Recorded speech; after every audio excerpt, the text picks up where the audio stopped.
Pour Nangaï, c'était ça le programme de 5 mois. Il y a Kamba qui avait le piste de solution. Il y a un problème sur le plan politique et pour la bonne marche de notre nation. Parce que le moment où tu as est délicat. Le moment où tu as est délicat. Pourquoi? Parce que nos agresseurs et les complotistes sont déterminés que nous avons souci. Nous, en tant que peuple, nous sommes aussi déterminés. Mboka et bébé comme dans désordre. Et on a dit mon côté, même le désordre spirituel, il a parlé de ça. Mais il a aussi parlé effectivement de la guerre Wana Est. Et puis, Mundele a dit que Moutoua Kotamboli, sa 3e millénaire, Ali Moutoumouine. Il ne faut pas faire la politique avec Papa Simon Kimbangu Kiangani. C'est très dangereux. C'est quoi la paix? Et qui donne la paix? De quelle manière voulez-vous donner la paix?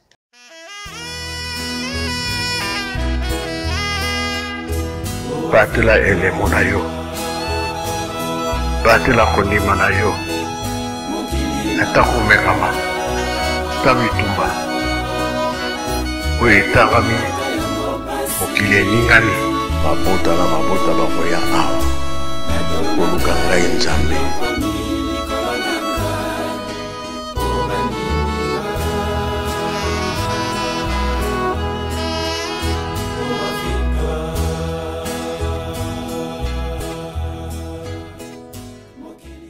Bonjour chers abonnés, j'espère que vous allez très bien. Merci de nous avoir choisi sur Africa Kimbangu Télévision, votre chaîne d'évangélisation de la culture africaine, comme nous le disons toujours. Africa Kimbangu Télévision, vision d'Afrique, vision du monde entier. Je suis vraiment très heureux de vous présenter cette émission. Voilà pourquoi aujourd'hui je reçois pour vous Papa John Mambo, chercheur indépendant en histoire africaine. Voilà. C'est avec lui que nous allons décortiquer à ce qui concerne la situation sécuritaire qui prévaut dans l'est de la République démocratique du Congo. Et nous disons non au génocide en RDC. Papa John, nous vous disons bonjour. Bonjour, ma splendeur. Santé-en malam babiki Francis Oleke bande Kongola ba okufa. Bonne santé. Ça va. Na bandi na yobe. Nga nga bien, en forme. Ouais. Je suis en forme. Nazali, voilà, très chers abonnés, là c'est Papa John Mambo. Ah, et bien bande ko ba ebié kasi et bien puis basala ki ba réclamation. Ba bi était Papa John, Papa Splendeur, yona Papa John ba français les caractères mingi. Tout songa batu mususu ba ka français té et belé ba maîtrisaka mingi lingala, anglais, portugais, lokola ba yi Angola, français vraiment zaka mobulu pona bango. Kasi na ko senga na yo tout songa bango. Tous à la épée bilingue et cause la malamu mingi. Ceux qui toquent qu'à fallacer, après bah qu'on peut qui s'habille sur un gros donc pas moyen. Mais j'espère que tout va bien. Oui, ça va, ça va. Il faut signaler quand même que comme on en a été pas nayo et ali des mois responsabilité à Mike Otozarango na ba contretemps ya yo na ngaezo c'est-à-dire temps na biso et puis les sous émission na bino ele carapé na bandeko musu baka na mikili ya poto oyo bandeko bali kuna bango o babotami bali kuna ya li problème te bana mususi bakoli mingi bakoli na kata système sociétal oya kuna le poto nde ali na bango mingi lingala balobaka na bango ngo mais yako luka bamo mais bazara plus à l'aise sur français et ali mwandambu et tout ça la bon pour permettre bango pe ba yamba ba information au toali ko tindika liga mususu pe yali kikinoa o biso tolobaka yali lingala penzate yali ka lingala ekota na ba français ouais tant mususu to rapper à l'aise ba mo musu na lingala ozomona ngo mbangu te très bien alors vomena zo ya français na chapoto leka sinon tout ça bandi oluka ngo na lingala wa et on paye ça moi mon boulot donc moi mise au point. Merci beaucoup. Bandeko ba kolanda yo. Kasi lelo awa mamvome ko marché bien té. Pour qu'on ait directement pour les abos solo a to kanga vraiment vérité té. Aujourd'hui ça fait pratiquement plus de 30 ans. Oyo guerre na est Izali. Bandeko ba ko kufaka tongo midi pourquoi? bana bako tikalaka ba orphelin, ba maman bako tikalaka ba veuve, et puis ba papa bako tikalaka ba veuf. Papa John, ba bombardement outi ko salama. Kasi ava tout okota wana na be mission o elekaki, opeselaki makambo ezaki très motuya na ebité soki bande ko tiraki vraiment attention na bango. Olobaki ke conflit obo ko mona ezali Rwanda te. Na sima na ye gang ki azali. Gang ki yango ezalaki États-Unis d'Amérique. Et aujourd'hui effectivement, to komona Amérique et ko financer Rwanda pour na bitumba awa nakati ya Congo. Mina Papa John yo koloba nini? Na ba bombardement o esalamaki. Tant okomelaki information wana. O pensaki nini? O mimaki ba analyse no wapi en tant que chercheur. Na habité na ba bombardement o esalamaki to na komona siko libota peuple congolais à comprendre que Rwanda ali na ekaka marionnette. OK. Na habité place nini au fond na kota parce que et puis les sous-sous. Mingi mingi to kanisa, c'est vrai, même si ezolo ba mingi te. Nous avons comme l'impression que nazala makam na rochara, ouais, mais par rapport il y a ma question retourna. Et Ali Bitumba, Bunda. Ouais. Mais les gens parlent plus du Rwanda. Très bien. Bazolo belande Rwanda mingi comme si Rwanda nde mutu azako kozwa ascendance sur biso. Nzogande et Ali Bitumba to Ali Kobunda. Ouais. Mais mingi vous allez voir que et ça il faut que nous dénoncions ça aussi. Peut-être les Londais mais qui moi qu'on changer. OK. Hein, ndeko Patrick Mouyaya o lobali kambuya changement ya narratif. Les Londais zo meka moi qu'on changer. Maintenant on peut cet exemple moko avant na lobali kambo na. Allez-y plus rapidement oui. Au monde geste bana basala kiboy. Ouais. Na match. Combien de médias oyoyebi ils ont fait des analyses autour de ça. Ils ont des youtubeurs, ils ont des médias classiques. Combien oyoyebi. Tous on a une chaîne de télévision, combien il y a eu des émissions autour de ce geste-là? Combien? Ce qui veut dire qu'aujourd'hui, l'opinion aujourd'hui, et des fois, ils ont moins de retard à cause de la presse. Vous comprenez? À cause de la presse. On a le bon pour le banning. On a le bagage aujourd'hui, dans le cadre de changement et narratif. Au moment où mingi, tout le batete, phare DCP, à Kobunda Malamu, à faire essuyer ces perte. Ba média moukié takaba lo bango. Tolobi mingi te gouvernement oyo la diplomatie nango agissante.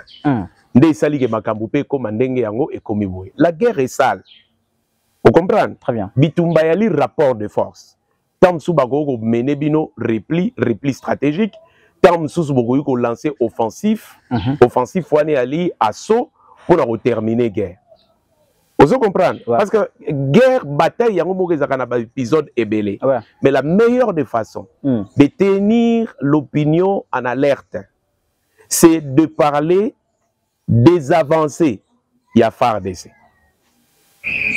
La meilleure des façons est d'aller coller ça la population mingi et si comme ça tous au longue là que et si ka o banguna bako o moni et puis si tendance loka to le la moi ngai na linga ngoti ngana linga raté même la déclaration mingi zo salama j'ai cette façon de communiquer ne me plaît pas et c'est pel ça ngaité ya lokane tozo lela te ba nation nion surtout nation moroté na mokili et botama na sengo les nations surtout les puissances que nous avons les nations grandes puissances aujourd'hui sont nées également dans la souffrance.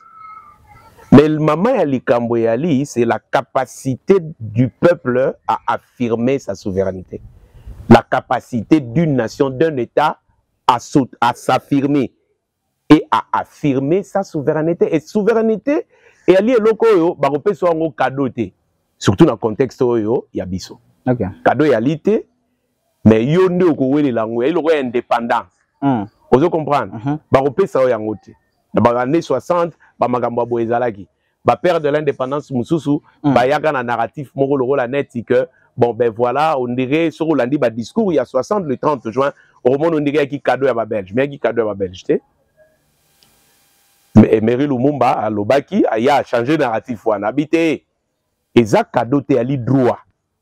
Donc la affirmer souveraineté, vous comprenez? Ou affirmer autodétermination, il y a libota et il y a droit. C'est le droit du Congolais. Et yango ezalaka malembete surtout ce qui est dans le contexte net où vous avez les superpuissances complotistes contre le Congo. Oui, le bassin hydrographique du Congo, mais dont la capitale est la République démocratique du Congo. Ouais. Vous comprenez? Très bien. C'est important. Maintenant, l'habité sur de vite en besoin pour le bombardement aux États-Unis, l'habité Plastino, il fallait Nakota. La ligne éclaircir l'histoire. Oui, place le baki boy. Na be miswe le cas, le baki qui Rwanda te. Eza Rwanda te cassé les États-Unis des anachimana. Effectivement. Ouais. Et le lorsque Mounioso à comprendre qui ils a vraiment États-Unis. Oui. Mais na habité. Na Mounioso oyo le baki. L'information Rwanda qui les États-Unis. Ozo qui ont wapi. En plus de cela na baki ça. Question d'anglaise là qui na ba bombardement ou salamaki. Yo en tant que Congolais, en tant qu'un chercheur. Qui va penser na yo encore wapi avant tout au côté na makamu ou ezali kaka tout autour ya CG na biso. D'abord au présenter la chercheur en histoire africaine, chercheur indépendant. Ouais. Mais faut voyer que d'ailleurs yo muto média ou bien malam. Moi je ne peux pas révéler mes sources. Mais na yebi par recherche nga na salaki na yeba yango kala depuis magambo e bandi parce que aujourd'hui ba ne belé ba botami lelo.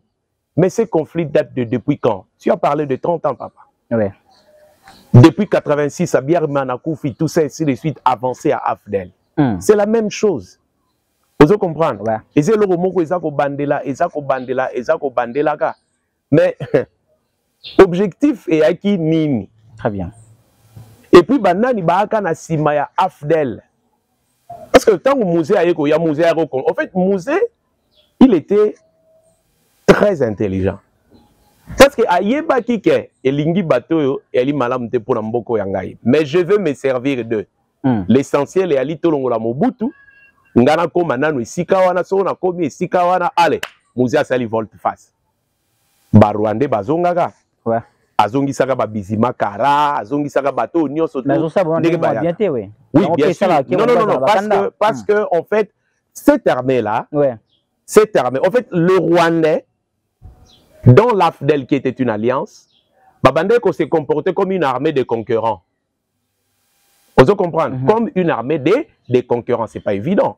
So, Yobino Boydagi Bisoto Yato Zombok. Bon, Sikoyo, mais il y avait des accords, Papa John. Oui, bien sûr, il y a toujours eu des accords. Qu'est-ce que vous pensez? Mais tant qu'on respecte l'accord, tu auras toujours dans la retombe. Nani a lobby que Nani a respecté l'accord.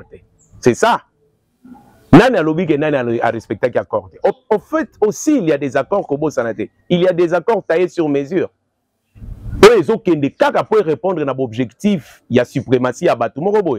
Parce que l'objectif suprême est d'aller au Kamatako, contrôler la région du Grand Lac. En fait, le bassin hydrographique du Congo, ouais. Qui est la région clé qui va déterminer la course du 3e millénaire. Et puis, Mundele a yebi que Moutoua Kotamboli, sa 3e millénaire, Ali Moutoumouine. Révélation, oh, Moutoua Salaki Angwagi Mikhail Gorbatchev.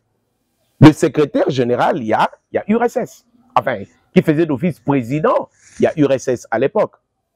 C'est Gorbatchev qui a dit ça. Donc, tout cas, moi, que approche même il y a Russie, en Afrique, et Zala, approche beaucoup plus objective.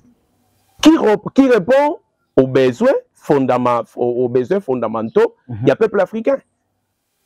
Faut comprendre, hein? Ouais. Parce que maintenant, il y a des accords taillés sur mesure. Et ça qu'il faut répondre à l'objectif au Batoubatchaki. Contrôle, il y a région clé, il y a bassin hydrographique, il y a Congo.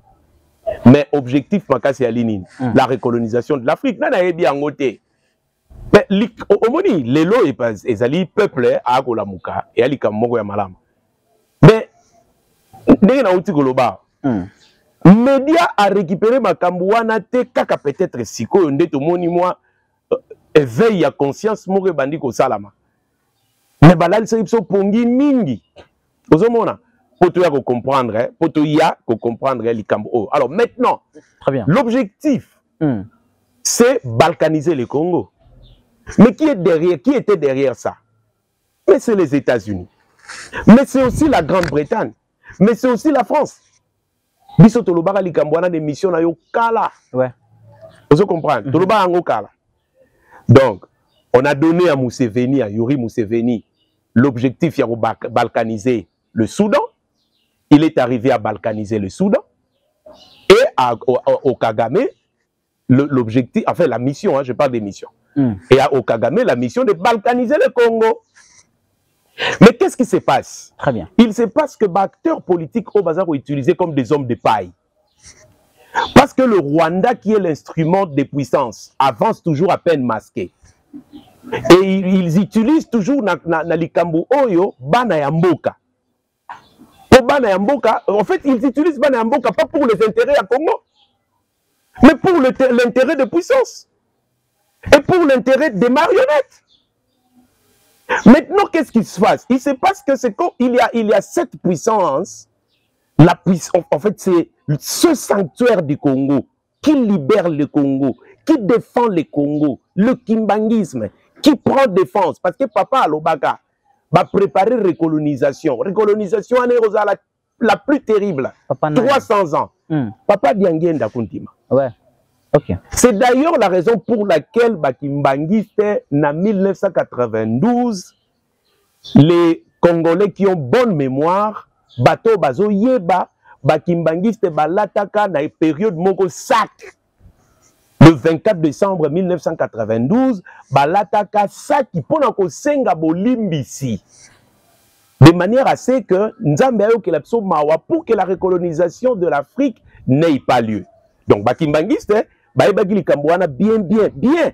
Parce que campagne, Papa Diangenda, quelques années, 1 ou 2 ans avant sa disparition physique, ils allaient éveiller la conscience et de Kimbanguistes, et de peuples zaïrois à l'époque, et de peuples africains à l'époque, d'accord, sur le projet machiavélique concocté par l'Occident, qui est la recolonisation de l'Afrique. Et Papa Diangenda était en train de dire que recolonisation est la plus terrible.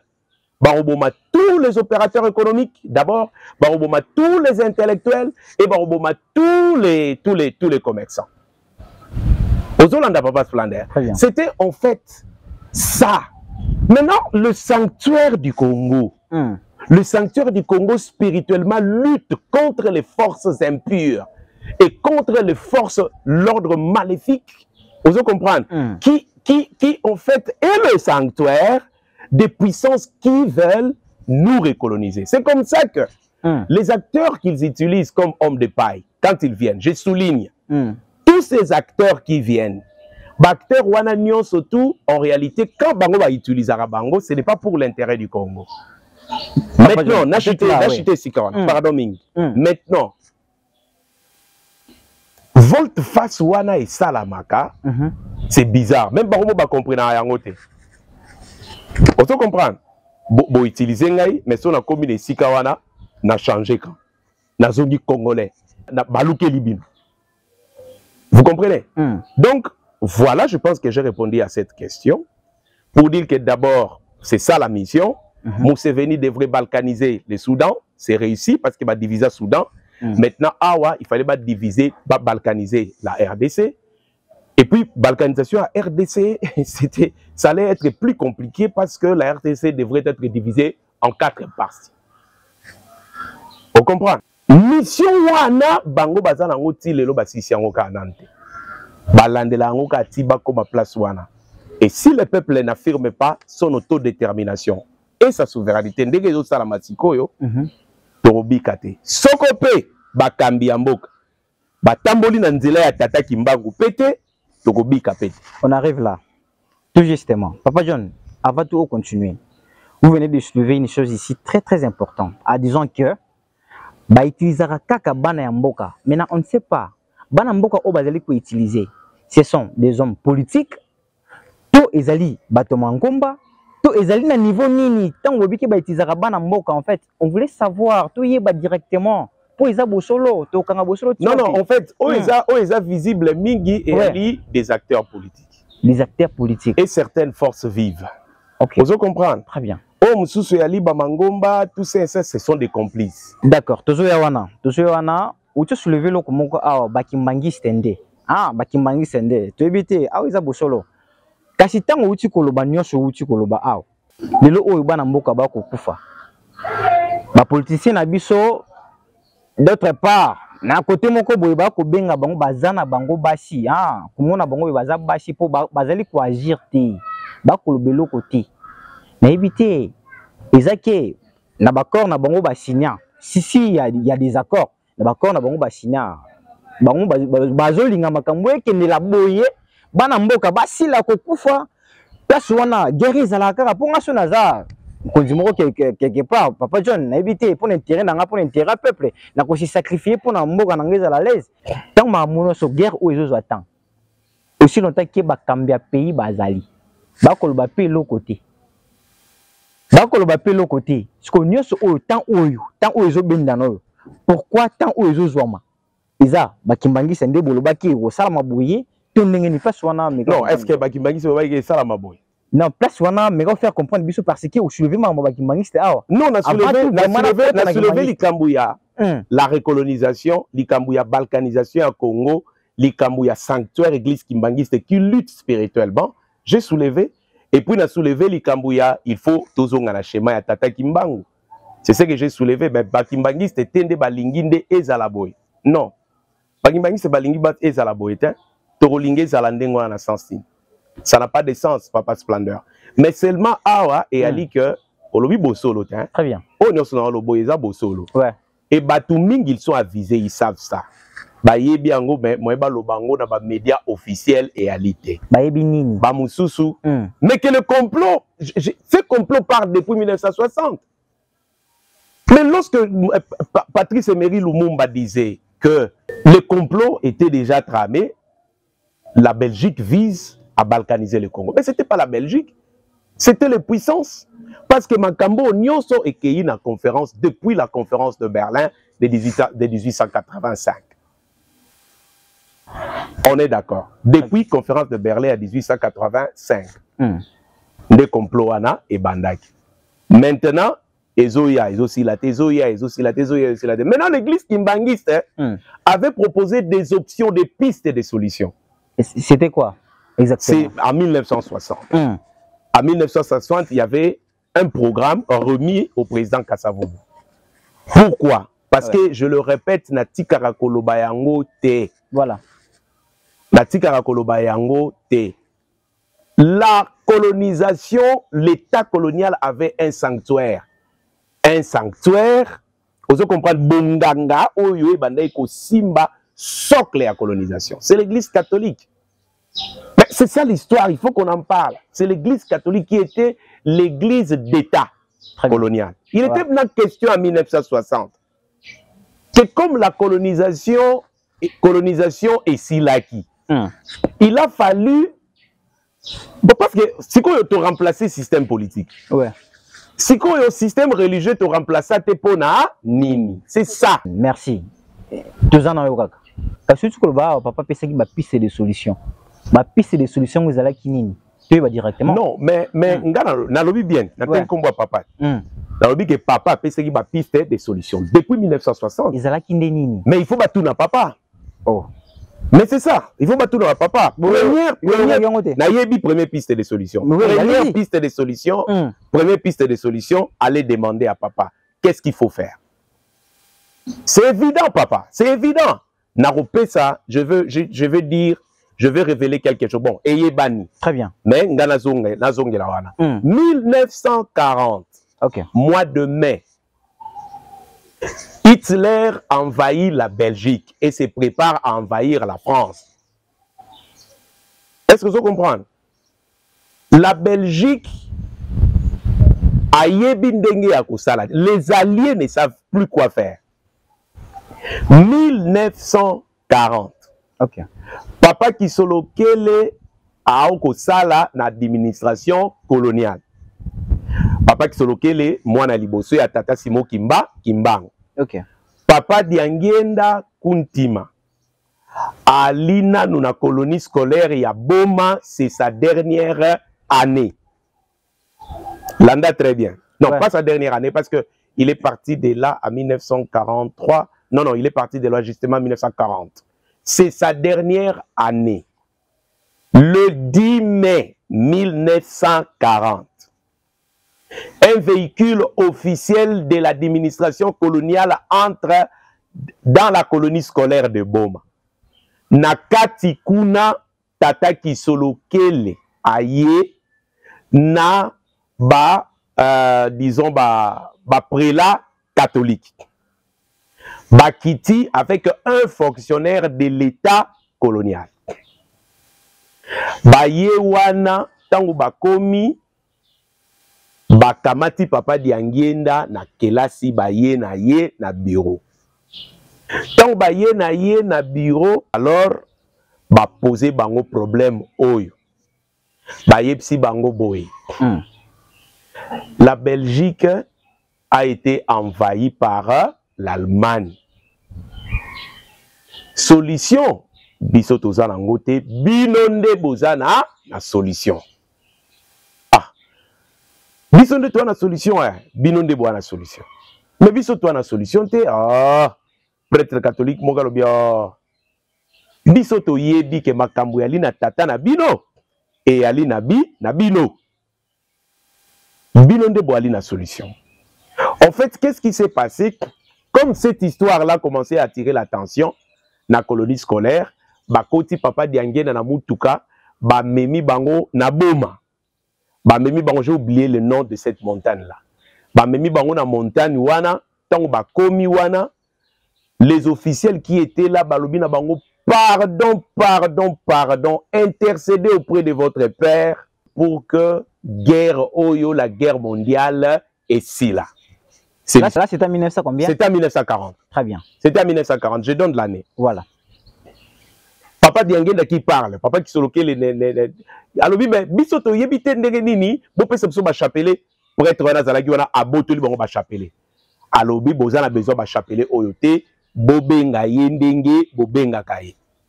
Effectivement, ba benga ki tata Kimbangu aye, tata Kimbangu apesi bango ba condition oyo ba royebisa bango. Boyebisa bango ngana lobi ba signer indépendance ya Congo. Soko ba signer indépendance ya Congo, ngai na kodimisa Belgique, pe na kokanga Hitler, pe na kosilisa guerre. Vous comprenez? Ça c'est l'homme blanc. Mundele azoyeba ke na makasi na biso to kokangote. Pour répondre ba kokangote parce que ba yebaki que la guerre mondiale avait de guerre mondiale les acquis plus spirituelle que physique.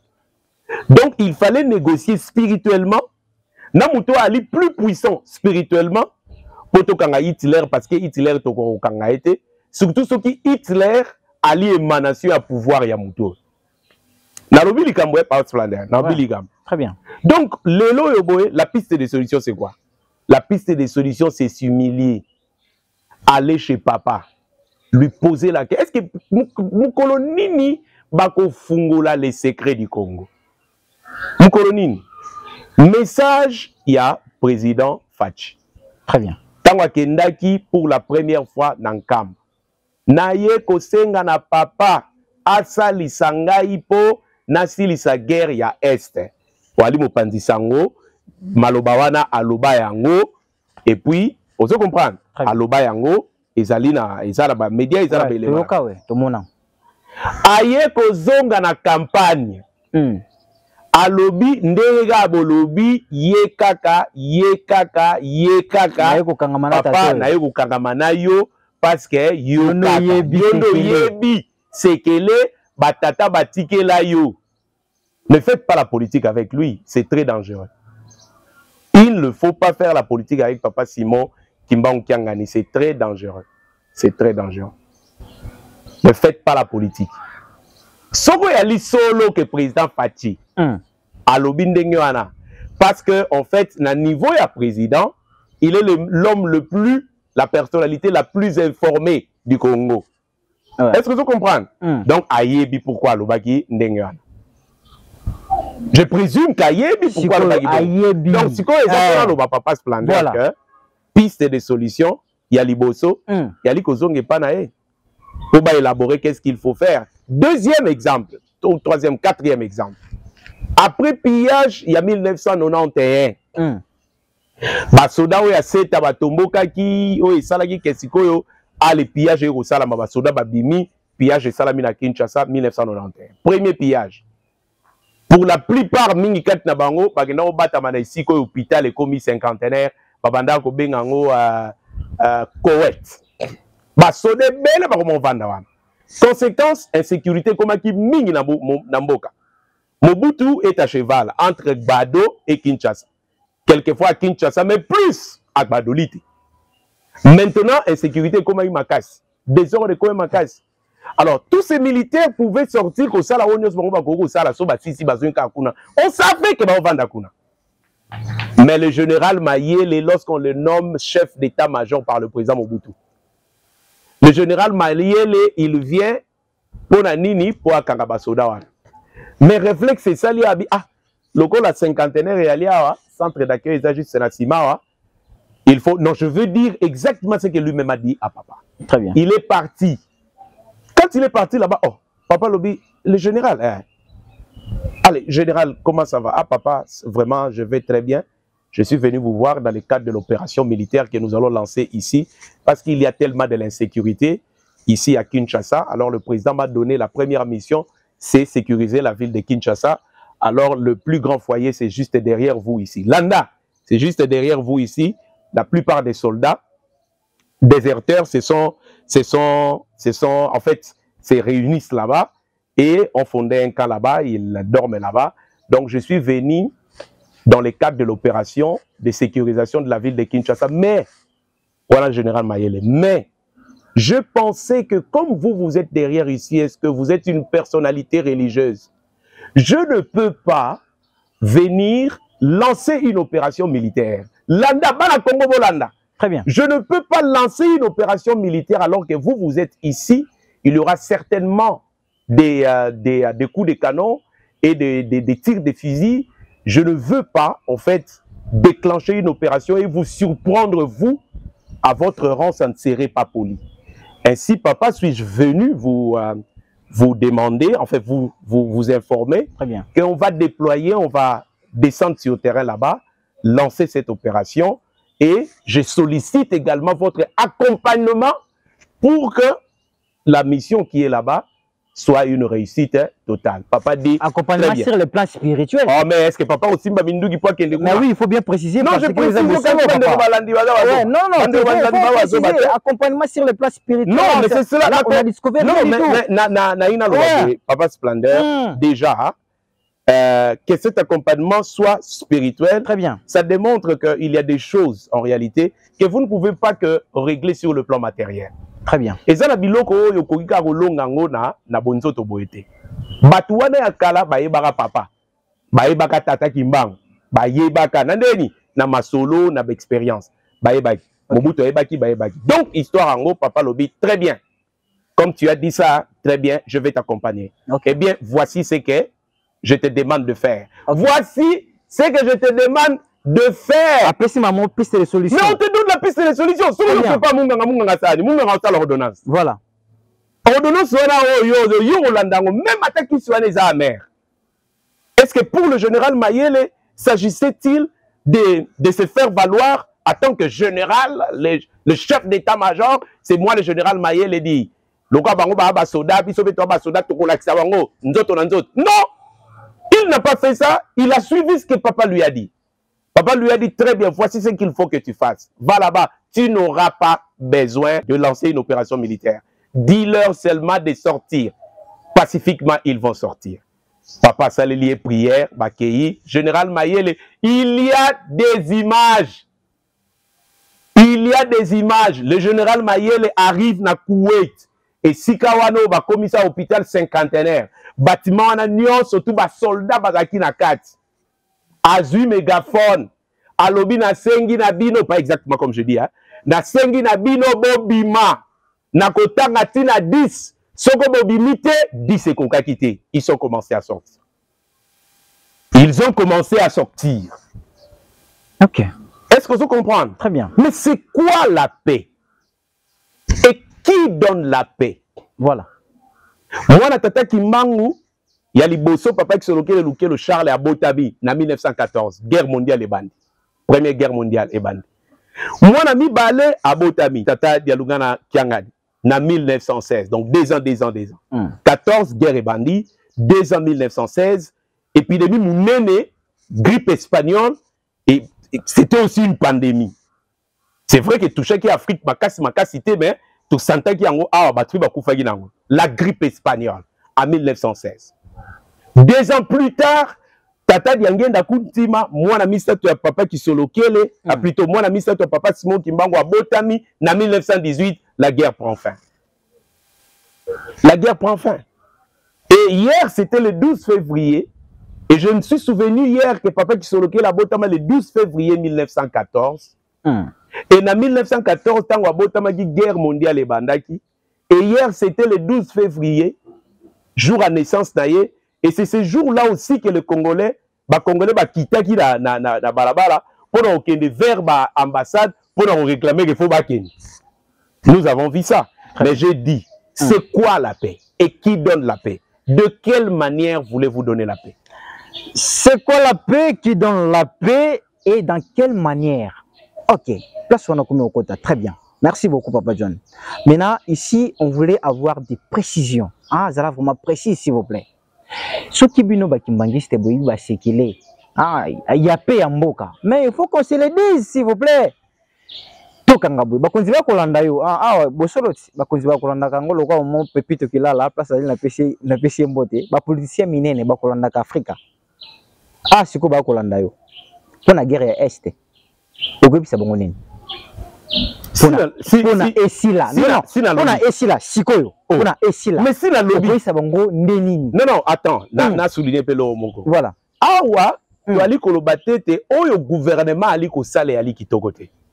Oyo armée azo sale ali kitokote. Je vais signaler parce que l'autre le ba na bandeli. Que narratif binonde boyo changer en côté. Binonde tango bana bache boye to moni campagne makasité esika na bino ba média. Mais tout le monde est dans les médias occidentaux. C'est qu'on rare. Non. Ebele, balak sakian. Très bien. Même les youtubeurs ebele, balak sakian. Narratif. Hollandi.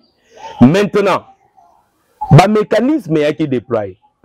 Na compte Union africaine. J'ai parlé ici que le gouvernement, d'accord, à travers une diplomatie agissante, Tobani na Union africaine. Président Kouté na Kagame na Luanda. Processus y a retrait et a qui décidé. Tokeiti na Nairobi. Na conférence à Nairobi.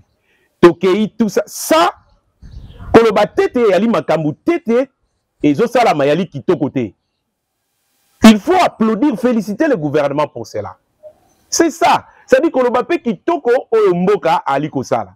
Maintenant, même à soko na processus yango recette yango yali penda efficacité mais koloba tete e yali malamute e yali malam mais biso souci na biso e yali ke likambo yo bino boko sala molimo accompagner yango malamu parce que au moni nzambe et j'ai aimé j'aime moi en tant que John j'aime na sepela ki na bia oui Congo a zozwa forme parce que Kimia ego utara kaka na mboka o. Que le président Fachi ait utilisé des options plus diplomatiques que militaires. D'abord, et l'inko la sa volonté na biso ya ko régler ba différents oyo, d'accord, par des voies pacifiques. OK. Mais sikoyo soko na boyo kanito yo kanité. Il faut to na bitumba.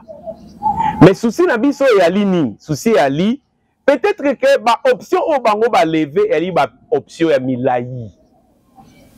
Comme qui dirait, les pistes qu'ils suivent, ce sont des pistes qui sont très longues. Ce sont des processus longs. Mais tout le but est quoi aboutir. Mais ça peut prendre du temps. Alors que Boali Nanganga ya Banganga, vous pouvez le consulter parce qu'en fait, yenda dit spirituellement, Genèse ya Christ spirituellement. En fait, il y a une option. Bon, non, mbinza. balobi mutuka ou bien makolo.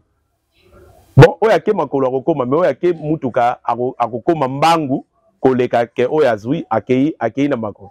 Donc c'est ce que je tente de dire pour pas comprendre. Okay. Ce qu'il faut likambo salama sikoyo. Mais oyo salama sikoyo yangonde zo salama. Mais il faut qu'il s'assure que le sanctuaire du Congo, de la libération du Congo, de notre indépendance les accompagne. Pour la mingité. Parce que, ce qu'on a dans ce qu'on a calcul mathématique, torolongate. Ah oui, torolongate, au contraire, to comme ça Est à RDC, et puis to comme ça RDC, champ de bataille. Vous comprenez? Champ de bataille. Ça, c'est là la analyse. Voilà. Oui, oui. Il faut toi là, courage, il y a Robin a réussi. Il y a malam. Parce qu'il y a les contrepoids. Ce sont des grandes cartes sur la scène internationale. Mais le gouvernement n'a pas pour regarder derrière les États-Unis. Non, attends. Et puis, nous surtout peu et l'Obama Gabo et Napolé l'été.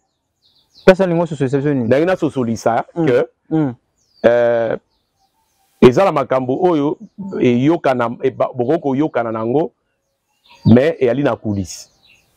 Vous comprenez? Seulement place n'engana loba plutôt et ali que peut-être que option il y a kokamata Russie et ali nzela moulai. Très bien. Si to mona yango. Vous comprenez? Oui, et que ça la que et ça la contrepoids justement. Et ça la contrepoids ya kitoko. Mais souvenez-vous hein que Makambo et Salami na région à Sahel où il y a que capitaine Traoré Ibrahim Traoré na ici Masoko où il y a Mali na où il y a Niger région na bango na région na biso et ali au Kokanate parce que région il y a grand disons le bassin hydrographique du Congo et ali la région clé du développement pour le développement du monde. Donc, Bangé Oyali Ana Oyali Kuna va utiliser peut-être Russie et Ali problème te France a se retiré à Boimagam. Mais Oyali Kaka France te Awa et Ali complot à ma puissance Misatu. Et ce que Russie aille Awa peut-être et risquer li Kamboyo et Salamaka na 60 Oilinga ko Salama na 60 et Salama. C'est-à-dire, Congo est comme un champ de bataille, au Monique et au Kende Musika, alors que tu as na Moutu et puis tu as na armée, Oyo Biso, tu utilises na noté, mais armée wana, Mukolego Bima, Biso Nyon Sotoro Panzana, Ezala Bakimbangiste, Ezala Bapolitiki, Ezala Mindele, Ezala armée wana, Sokwe Bimi, Ngana Bandi déjà Kolo Balikambwana, Batu Mingi, Baebiango, Bayoka yango comment peut le quoi l'ICC donc na Congo to na armée mo ke bomba mo mais tata Kimbango na armée tata Kimbango na non personne mais kana ko creuser obiki auzan ou na busolo cause une bombe vérité pour anine armée yango zanini otuninga question nazo répondre très calme armée et ali armée na 60 toyoka kisango oyo ba soda ya mikuse voilà. Et bimal roi lisapo, et bimal roi légende, mais Batouana Bali. Mais Batouana Bali. Papa Diangenda Loba en 1960. Batouana Bayaka 12. Mais 3 kakande bakende ko ningisa mundele po mundele akima. 9 nde abomba kabango. Mais à l'obi na makambo ekoye la biso liboso. Batouana bakomona na 30. Basoda wana 30. Imagine 3 seulement. Non, ce sont des esprits. C'est une armée divine terrestre. Ce sont des esprits. Na jargon l'église kimbangiste babenga bango ba Armageddon. Il y a des gens, d'ailleurs il y a des photos. Ba photo ya basoda wana mususu rumona bache yango da ba mituka et ali kotambola mais je ne sais pas le Congo ne connaît les Congolais ne connaissent pas le Congo parce na biso nde yangwana et ba kambio ya biso bali na courage était ya kokende ko creuser likambo yo et pas ya papa Simon bali na courage te. Kasi on a tout na débité, on a tout na katikati wa gouvernement sala nini? Non, le gouvernement puisse liboso ba ke na papa ba solola ba organiser une conférence kuna ba kuta na papa ba solola ba sola na ye après ça bango ba recette o esengeli ya kosala bana nde ba ko pousser likambo po bino ba kimangiste bo bomba na bino tozo lobawa awa ngana o lobawa batu ba oyoka te batu ba ko kame yo loba na introduction que si ba politique balandaka out. Ouais, très bien. Mekas ba politique balandaka out. Ouais, mekas awa na o lobawa est-ce que ba oyoka te si ba oyoka est-ce que d'ailleurs makambo na o lobawa bango ba yebi yango te si ba yebi yango peut-être ba yebi te détrompez-vous. Oh, détrompez-vous. Non. Bayebi yango. Bayebi celui de comprendre bien Papa John membre. Bino ba kimangiste bozana ba secret belé ou bozo bomba. Pona kimia e ukota na mboka oyo ezana maboko na bino ba kimangiste. Mais boko bomba ka vérité, bako benga ka bino na émission boko boyaka. Pourquoi boko bomba ka vérité wana kino lelo? Bobi keno bien papa Simon Kimbango ko sisa likambo to boyi na biso ti. Si réellement eza papa Simon Kimbango kiangani. Mais eza bino nde bana na ye. Bokina ba média boloba pourquoi boko bomba maka? Oh eza média te, oh eza média. Média oya ko sepela ko benga biso to ko ya. To ko bomba te. Média oya ko sepela ko benga bite ngai moko te. Obi bakimbangiste bali kasi pesa ngata na limbola. Na ba bongo na raison. Na pesa ngata na en tout cas na o katote bande ko balimbisa. Na ko bongo na raison. Ebele ya bande ko na bino bakimbangiste to benga ka bango. Munaka ete biso zo banga. Ete biso boy ko to bozana lo mo benga so be simalingomba na ebite. Obanga kate nga simalingomba. Oboy mais bozana ba vérité. Ki bozo bomba kino le. Pourquoi pona nini? Mais ko benga n'importe qui te. Yo ko kende ko benga mutu simple boyete. Si lingomba yali na bakambi. Yali na bakadre. Nous autres toali banalistes, toali ba chercheurs, de nous présenter ngane bandelia. Mais mo lingomba yali na bakadre. Bakadre minene. Soko ali journaliste. Mais intéressez-vous au cadre. Comment l'église kimbangiste? Tout la même à socialista. Il y a des gens qui ont des éléments de réponse qu'ils peuvent donner pour éclairer le peuple. Pour éveiller, préparer l'opinion et éveiller la conscience du peuple. Bazali. C'est-à-dire que tant que yo ali journaliste, il faut ça la makambo en bonne et du fort. Mais si on a lobby nangai moko parce que tant que banda ki obi ozolo babino bakimbangiste donc et le cas je le représente. Mais eza awa na émission na yo en fait. Na mona kité mutu abenga na boy. Enfin, yo benga ngai na yak.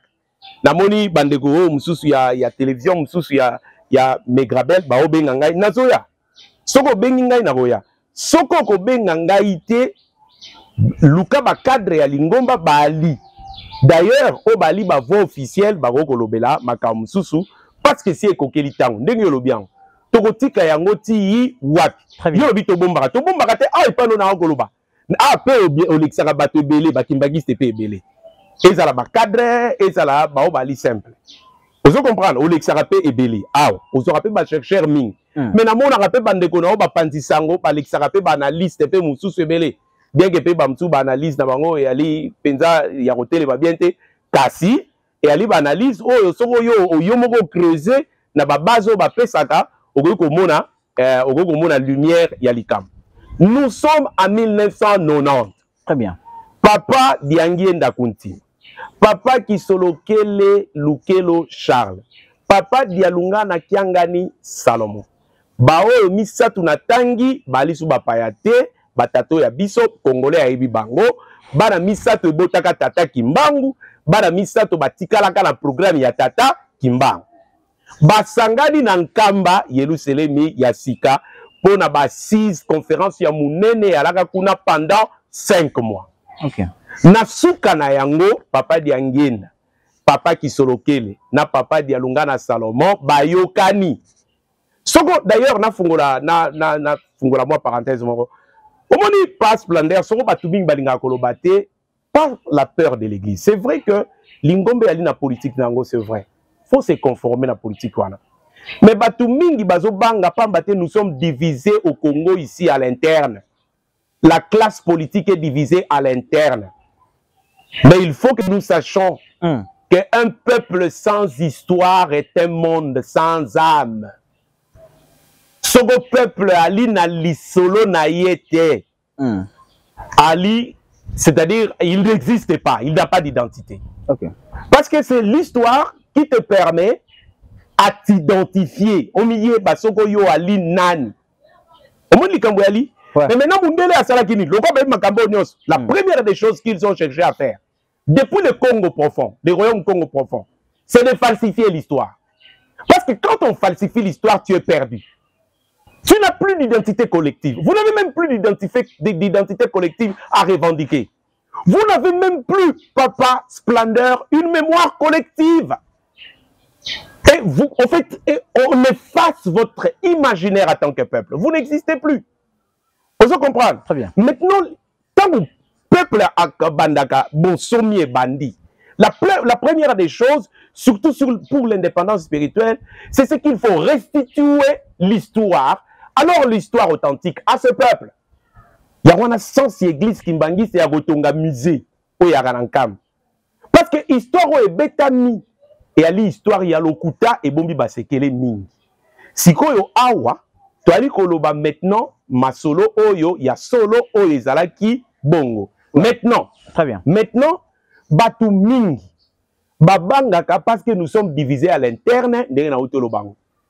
Parce que lelo acteurs mingi il y a 60 les acteurs politiques, la première génération politique de 60 des années du Zaïre etc. Bali penabana.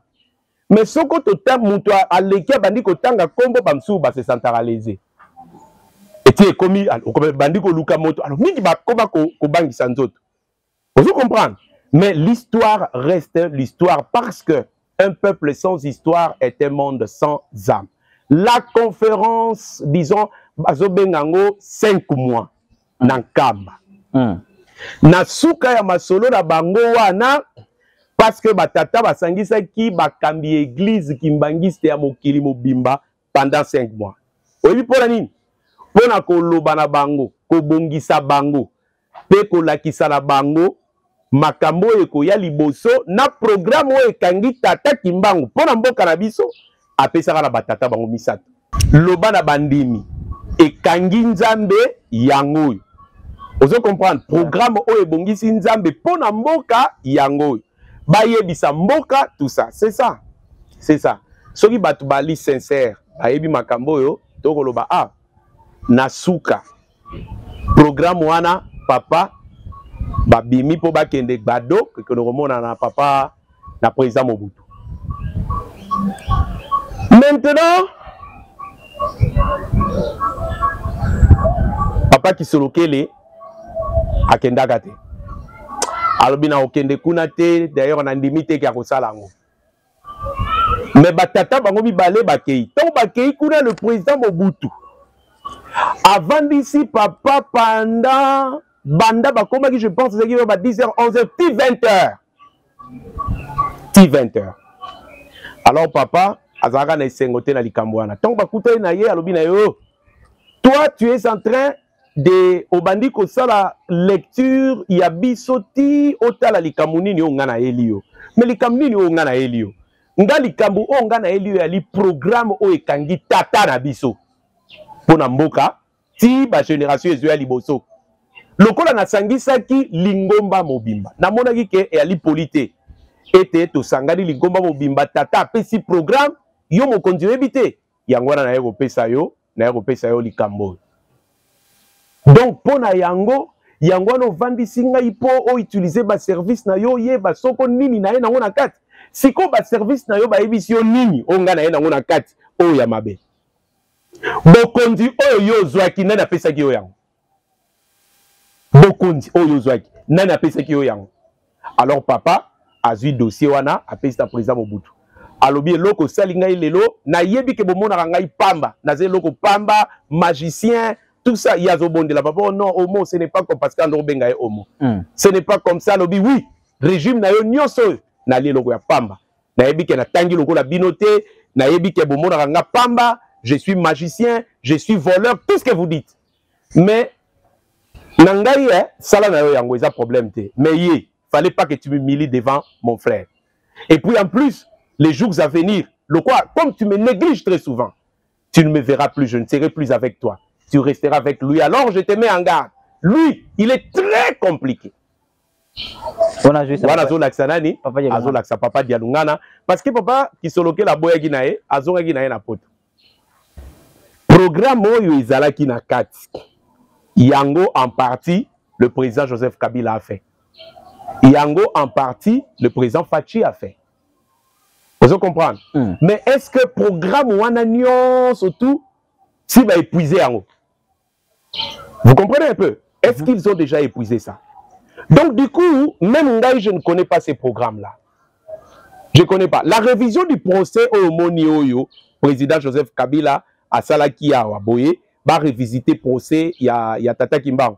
Et ça qui programme, il y a qui a banné 90. Il y a qui programme, il y a qui a banné 60. Vous comprenez? C'était les pistes de solutions. Enfin, pour Nangaï, c'était ça, le programme de 5 mois. Il y a Kamba qui avait le piste de solutions. Il y a pas de problème sur le plan politique et pour la bonne marche de notre nation. Mais seulement vous sentez que, oui, il faut quand même te l'oba, c'est vrai. Le régime est net, c'est le régime parce qu'il y a proche qui est évidente l'église kimbangiste. Mais il faut vraiment qu'il se serve de l'église kimbangiste comme il se doit et qu'il creuse, vous comprenez, qu'il creuse les secrets qu'il y a là-dedans pour trouver ma solution à un problème autour Côté ça a été, il y a une option de lever sur le plan matériel et à l'Ikitoko, kasi peut-être que Lantela Moulay. Merci beaucoup, Papa John Mambo. Mon nom est Rossine Bissongonga. Toko Zongela yo. Kobo sana teki ne be Michel Lekaki, Lubaki Makambo, Italie, Ndelo, Oyo Papa Dengenda Kina Kotiana Est. Il y a la République démocratique du Congo. En plus de cela, Lubaka Keli Kambo, Oyo Yango Lumumba Kufelaka. Tata Kimbangu atikaka programme ya mboka na ye. Ah nako sianela bandeko ete. Le monsieur Leka, Papa John alobaki vraiment makambo ebele. Azalaki vraiment à la page ya koluba nyos auto comme on a lelo. Alors Papa John Mambo par respect na kosenga na bino, moi mbo wa siana biso ngonga, bandeko bateninga vraiment rigueur soko mokete s'il vous plaît. Permettre ngakaka na pesa yo 20 secondes. Merci, merci. Le roi Taï Monani, Toye, pour te répondre à moi, Mituna. Très bien. Par rapport à la situation Oyo et Zoleka. Parce que c'est vrai qu'on a constaté que Batou Mingi Balin Koloba. Mais sur Lin Koloba, Ozoloba Nini. Parce que le moment où tu commis dans un mboka, il est délicat. Le moment où tu commis dans un mboka, il est délicat. Pourquoi? Parce que nos agresseurs et les complotistes, ils ont déterminé que Bazonga souci maté. C'est ça. Ça passe ou ça casse. En français. Ça passe ou ça casse. Bazonga souci maté. Bissopé. Nous, en tant que peuple, nous sommes aussi déterminés. Et il y a des choses que total anamis entre nous, tolo banana. Que alaga la muto kufara pe na mboka otobo sanaka. Muto ana yaka ayaka na ba programme. Un prophète ne vient pas dans un pays comme ça, comme par hasard. Tobimisi ba prophète to ya biso moko sito sali. Mon suspect ce sont des prophètes complotistes. Mboka e bébé comme na désordre. Et na likambo côté o ye sala na mboka o ye lobaka tata kimbangote. Même les désordres spirituels, il a parlé de ça. Mais il a aussi parlé effectivement de la guerre Wana Est. C'est là, tant qu'on a likambo, il y a disons genèse spirituelle, il y a likambo. Désordre commis trop, les désordres spirituels, le peuple est tellement floué qu'on ne sait plus, mais notre spiritualité authentique est à l'Iwap.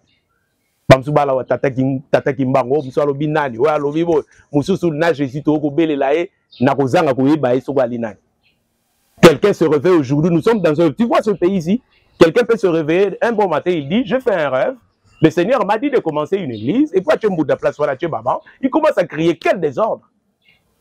Quel désordre. Le moment est délicat. Il faut tout la mise. Bissonion, c'est vrai. Moi, je veux aussi lancer un appel. D'habitude, qu'on peut se faire seconde, mais je dois lancer un appel. Ouais. Aujourd'hui, chaque nation a ses propres problèmes. Soko Moutouana a qui chef de guerre, toi Zalaki Nani, c'est du passé, c'est du passé. C'est du passé. Parce que n'a pas exemple bel en histoire, je peux donner. Parce qu'une fois que vous aviez lancé, mis sur pied les mécanismes de réconciliation, on s'est réconcilié, c'est fini. Maintenant, nous, en tant que peuple, nous ne sommes pas une collection de peuples. Nous ne sommes pas une collection d'individus ou de tribus. Nous ne sommes pas loubaphone, swahiliphone, lingalaphone, chiloubaphone. On n'est pas comme ça. Nous sommes un seul peuple et c'est le peuple congolais. C'est le moment d'affirmer notre unité et d'affirmer notre identité collective et d'affirmer notre appartenance à cette patrie très chère à nos aïeux qui sont morts, très chère, je le pense, pour des générations futures, mais parce que la patrie ici est très chère, que les complotistes ne veulent pas nous lâcher. Maintenant, l'arme, on va utiliser c'est la division. Ils nous ont divisés pendant longtemps sur le plan politique. Ils nous divisent également même sur le plan culturel. Les intellectuels sont divisés. Nous n'avons pas le... Donc, pour le reçu que ça passe, planaire, Batouba Lingi Koloba, mais attention à qui est-ce que tu invites. Je ne m'adresse pas seulement à toi, mais je m'adresse à l'opinion. Vous allez, journalistes, les hommes de médias, vous manipulez l'opinion. Attention aux gens que vous aidez. Parce qu'aujourd'hui, c'est vrai, le narratif doit changer. Ces concepts-là, j'aime ça. Le narratif va changer. Donc, voilà, Eza Mouké, on a ingaki ko baksa. Merci beaucoup pour l'invitation. Pour moi, qui m'a souhaité. Koki mate, j'ai naloba on est bandeli koki mate mais elle battant ezo balana te na ya. Voilà, ouais les gars pour natumbola yo, merci. Na bande ko balandi Afrique Mon Télévision ou eza bosolo. O papa John lobby ezaki bakonzi mboka. Donc ndenkamba. Bokutana na papa Simo Kimbango Kiangani. Botuna ye. Basala nini pona kimia ya Est. Matoi basala yango pona koyoka apena Afrique Mon Télévision tokotika te tokobeta CT ti bokoyoka pamba te peuple ezali konyo koma. Merci Nabino ojuka kelema oyo meka ko partager meka ko commenter meka ko liker mais n'oublie pas de s'abonner massivement pour que vous raté ba nouvelle. Ce qui est super qui n'est l'élément, besoin que ça m'attende mingi pas ya mwana mboka merveille mon na sima caméra. La présentation c'était toujours votre humble serviteur splendeur dialongana autrement dit mwana yabankoko les défenseurs des opprimés. Tokutani mbala sima ce qui nzambe abetisi voulez mototé.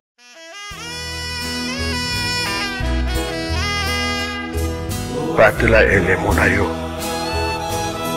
batela konima na yo ata komekama ta bitumba oyo etangami mokili eningani mabota na mabota bakoya awa koluka ngai Nzambe